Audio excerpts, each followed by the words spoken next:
great introduction. And like you said, indeed, it's a historic moment that we're living through with this war between Russia and Ukraine. And this book that I wrote is really focused on the interwar period. And I hadn't expected that it would land at such a moment. Like you said, it's always great when historians do get attention for their work, particularly at a moment like this. The one thing, however, is that I also felt emotionally a little bit conflicted, because one wishes it was under better circumstances that the history of the interwar period would be relevant, that we could discuss this in a more purely academic setting, maybe, without such an awful conflict going on. So I will, that's just by way of introduction, I want to say that. But let me move on to my PowerPoint. Let's see if can you all see this well? Okay, so yes. Again, thank you for the opportunity to present, and I will give a brief overview in the next 25-30 minutes of the argument of my book. And I really look forward to answering questions and discussion, and anything that you find unclear, please do let me know towards the end. So let's see. Yes, these are the things that I want to talk about really are how economic sanctions as we know them today emerged. What were the causes and the trends and forces that led them to become this important instrument? And I will focus on the early 20th century, particularly the period from the First World War until the Second World War. So the interwar period plus the two world wars and the 2 decades, the 1920s and the 1930s in between. This is a period in which the international order was largely dominated by the League of Nations, and that's now an organization that we mention in history. It doesn't have a particularly good reputation, but it is a very important organization, not just because historians in recent years have come to appreciate in new ways how important the League of Nations actually was to modern global governance, as we can call it now. And my book is in some sense a contribution to that historiography. I wanted, by focusing on sanctions, to show another aspect of this relevance of the League of Nations to the modern international order. And the League of Nations no longer exists. We now have the United Nations, we have the IMF, the World Bank, these sorts of organizations. But some of the things that the League of Nations pioneered are still with us, and sanctions, I will argue today, are one of them. Sanctions are an instrument that the League of Nations bequeathed, passed on to the post-World War II international order. So they are a legacy that is still with us, even if the organization that created them is no longer in existence. And this also is important and relevant because there was, of course, in the 1930s and 1940s, a major international crisis, a political crisis, an economic crisis, a comprehensive crisis of the international system in which sanctions were involved, in which sanctions played a role. And I think that that in particular is important today when, again, we are at a moment where many observers identify a crisis of globalization, where we are dealing with the aftermath of economic crises, the 2008 financial crisis, the pandemic in 2020, and now this year, the Russo-Ukrainian war. And I will focus a bit on episodes in the 1930s that I think are interesting and important to understand as parallels and earlier episodes. There are differences as well as similarities, and I'm happy to discuss those more in the questions, but these are the things I will discuss today. So to understand the origins of sanctions, we have to go back to the First World War and how this war was fought. And this map you see on the left is a map of the two opposing sides of World War I. In the dark colors, the Central Powers, Germany and Austria-Hungary.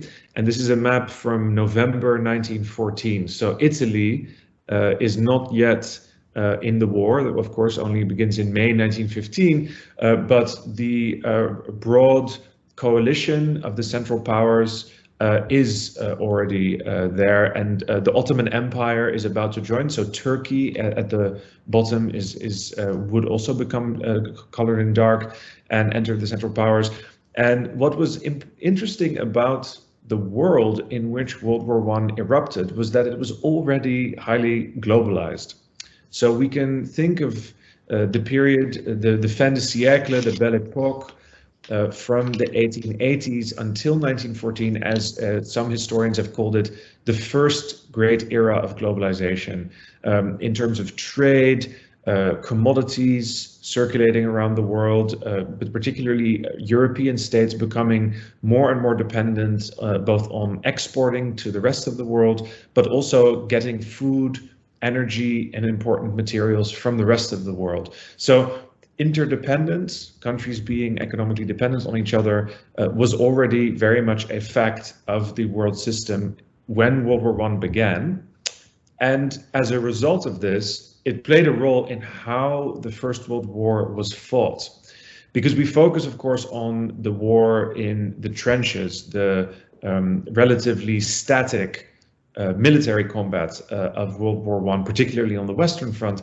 But actually, there was also an economic front to the First World War, and this was formed by the blockade that the Entente countries, so Great Britain, France, Russia, and later on also Italy and the United States and a number of other countries erected, and they created a blockade, an economic blockade of the Central Powers. So Central Europe became economically isolated, and this became an increasingly important policy for the Entente countries, and they even created special ministries in their own governments for blockade to administer this. So Britain had a fully independent Ministry of Blockade from 1916 onwards, France from 1917, a Ministère du Blocus, and this really shows how important this policy was to these governments. It was not an afterthought, some kind of epiphenomenal thing. It was really core to the overall warfighting strategy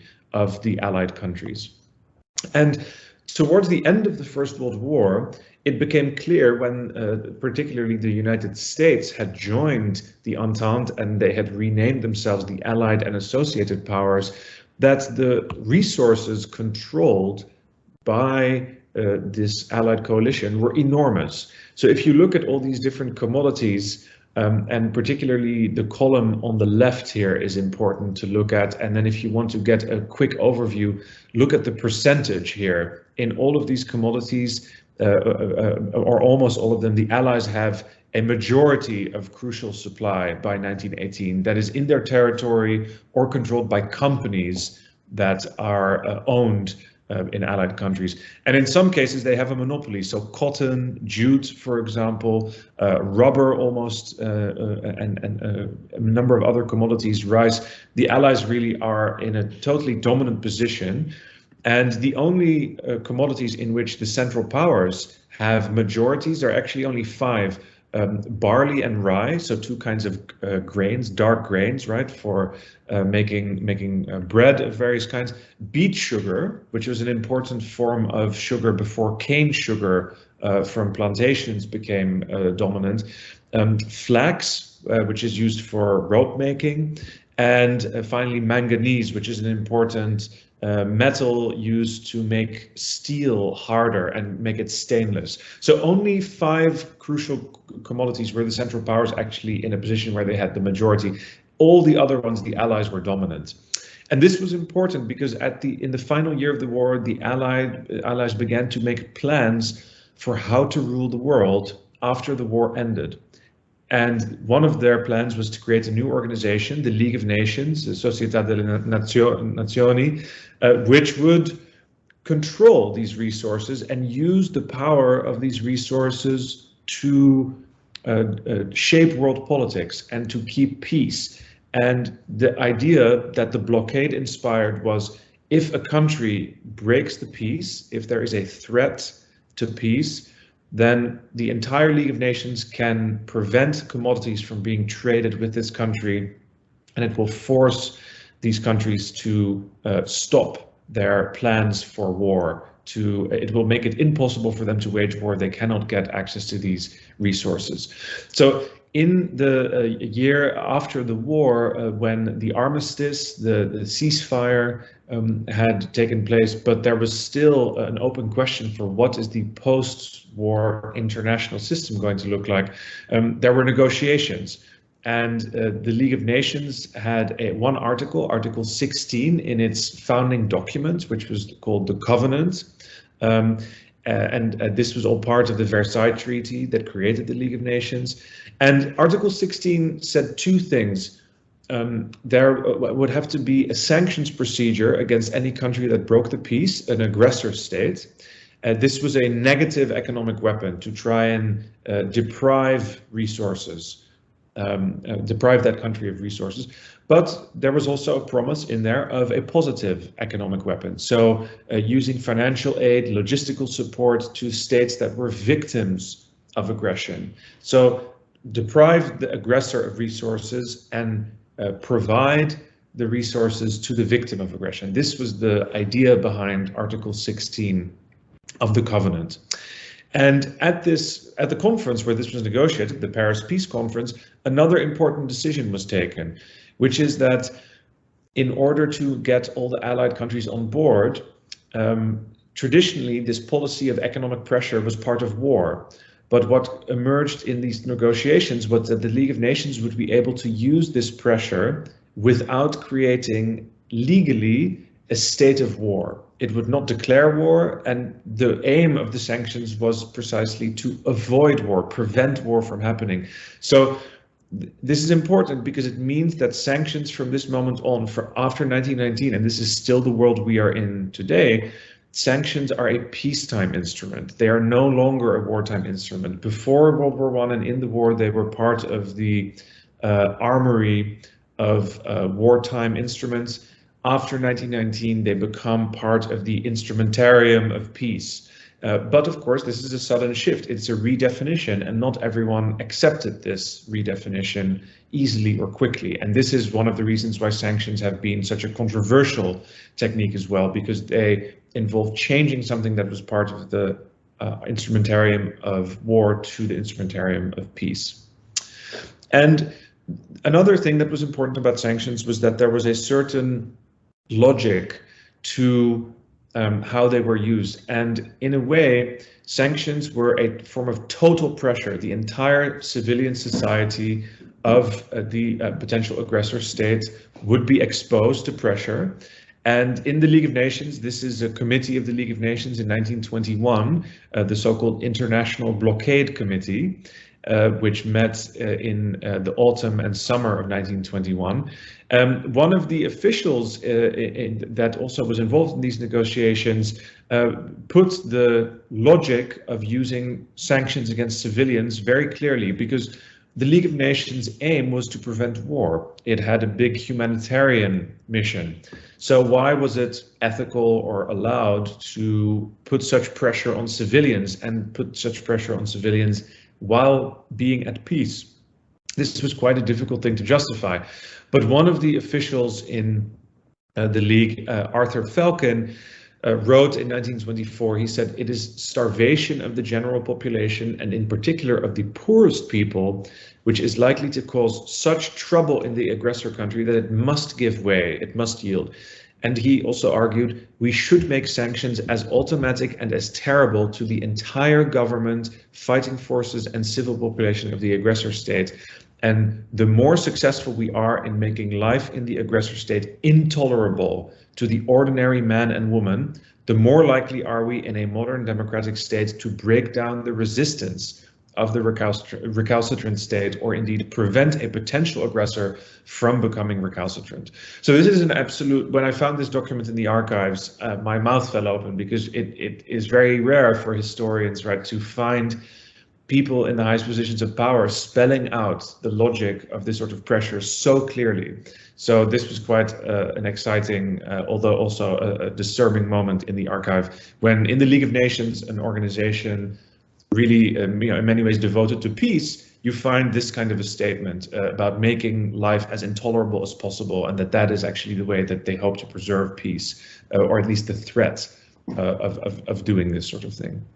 And another thing that's important to note is that actually in the interwar period there were some successes in using this threat, and in international relations and in strategic studies, the use of these sorts of threats to try and prevent negative actions is known as deterrence. So the use of a basically very large threat in order to prevent a certain action from being taken. And the League of Nations used sanctions successfully in a few cases as a deterrent. One case was in 1921 when Yugoslavia was trying to take a bit of northern Albania, and the League of Nations threatened to put sanctions on Yugoslavia. And within a few weeks, the Yugoslav government agreed to withdraw its troops, and the border between what's now Montenegro and Albania was fixed, and peace was restored. And this was, of course, a big problem, because if you remember World War I, the origins, it started in the Balkans. So whenever there was a conflict in the Balkans in the 1920s, everyone in Europe was extremely worried it might spiral out of control and become a new world war. A second Balkan conflict that was stopped with sanctions was 4 years later, when there was a border war between Greece and Bulgaria. And this is a picture of Theodoros Pangalos, who was the Greek military dictator at the time. And the League of Nations again threatened sanctions against his government if he didn't withdraw. And within several weeks he had done so. And again, it seemed the League of Nations had successfully stabilized the international system with a sanctions threat. The final and interesting case that is later but often overlooked, but I think it is an important case of sanctions deterrence also, is the American use of sanctions against Francisco Franco in 1940.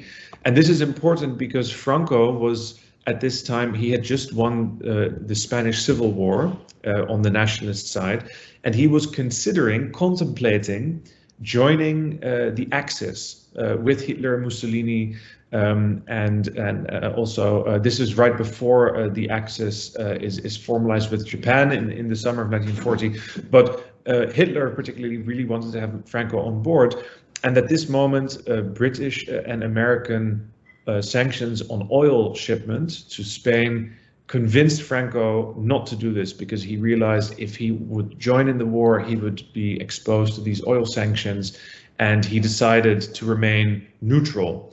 And so this is also an important success in not having Spain join in World War II, which, if that would have happened, the course of World War II in the Mediterranean may have been quite different, or at least it would have made it much more difficult for the Allies to win.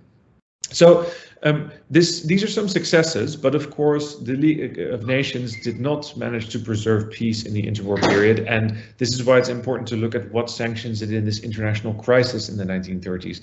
Again, I've shown here the percentages of the total supply of these 28 key minerals. These were known at the time as key minerals of commerce. Major minerals of commerce, and you can see that the League of Nations continues to have a slight majority, but the revisionist powers, the Axis, actually they increased their share somewhat in the 1930s, but not by very much. The League of Nations continues to have at least about 4 times as many resources under its control as they do. So this raises a big question. Why did the League, if it had this economic power, failed to stop another world war? And here there is one important book which in international relations has really shaped our view of this problem, which is E.H. Carr, Edward Hallett's Carr's The 20 Years Crisis. He's the father of realist thinking in international relations, and he was the first person. This book was published in 1939, so in the last year of its own title, really weeks before the beginning of World War II. But at that moment, Carr already was very negative about the League of Nations. He said the League of Nations has failed. It was a house of cards. It didn't mean anything, and its sanctions were totally without teeth. They didn't have any potential to damage things. Well, I in my book try and have a slightly different interpretation, which is that Carr was correct about some forces, but he was wrong to think that the League of Nations failed because it was weak. Instead, it failed because the power of sanctions was actually so big and tremendous. It was very difficult to calibrate precisely how heavy should the sanctions be to deter and to stop war. And if the sanctions were too heavy, then they would be equal to war, and they would actually maybe accelerate and create the kind of war that they were trying to stop. And the environment in the 1930s was very dynamic. It was not also clear for a long time whether Hitler and Mussolini, for example, would be allies or whether they could potentially be played off, manipulated to fight each other instead of be in a common front. So the argument that I advance is that the failure of the League of Nations as a security institution was this difficulty of calibrating. Sanctions had an unpredictable strength, but it was not only a story about weakness. It is the difficulty of using this instrument that could be both weak and very strong, but it determines, what matters is how it is calibrated, how heavy or relatively light the sanctions are made. And there is a large spectrum of possibilities for making sanctions light or heavy. This is exactly what was uncertain. So I will just say, because I think this will be interesting, a final episode that I will look at, particularly for this audience at Roma 3, is of course the famous use of League of Nations sanctions against Mussolini when Mussolini invaded Ethiopia, Abyssinia, in 1935. One of the reasons why this was difficult was, like I mentioned, that the League of Nations faced a problem of priorities. Should it punish Mussolini for violating the sovereignty of another League of Nations member state, or should it actually have a deal, a realpolitik kind of deal with Hitler, with Mussolini, in order to keep a common front against Hitler? Mussolini and Hitler were very much opposed to each other over Austria, for example, and a number of other issues, and this potentially could be exploited. So this was one problem. Another issue was that Italy was starting to build up its troops in East Africa very visibly in the first half of 1935. And so in the League of Nations, there was a debate, how could a credible deterrent, sanctions deterrent, be built? Here you have a picture of the port of Massawa in what's now Eritrea, where, you know, the similarities here between, I think, Putin's slow military buildup on the border of Ukraine and what was going on in 1935 are very striking. This buildup that you could see happening, and people were trying to debate, should we impose sanctions now? Should we threaten large sanctions, but only impose them when the war starts? Or actually, should we try and have negotiations and a deal? Very similar options, very similar dynamic in the international system. And there were also two different theories for how to use sanctions against Mussolini after the war started, because Mussolini invaded in early October 1935. One theory, this was proposed by the British Admiralty, so the naval planners, was that they should block oil, make sure that oil, coal, crucial commodities should be cut off. Italy should not be able to import them. This was modeled on the wartime blockade very much directly.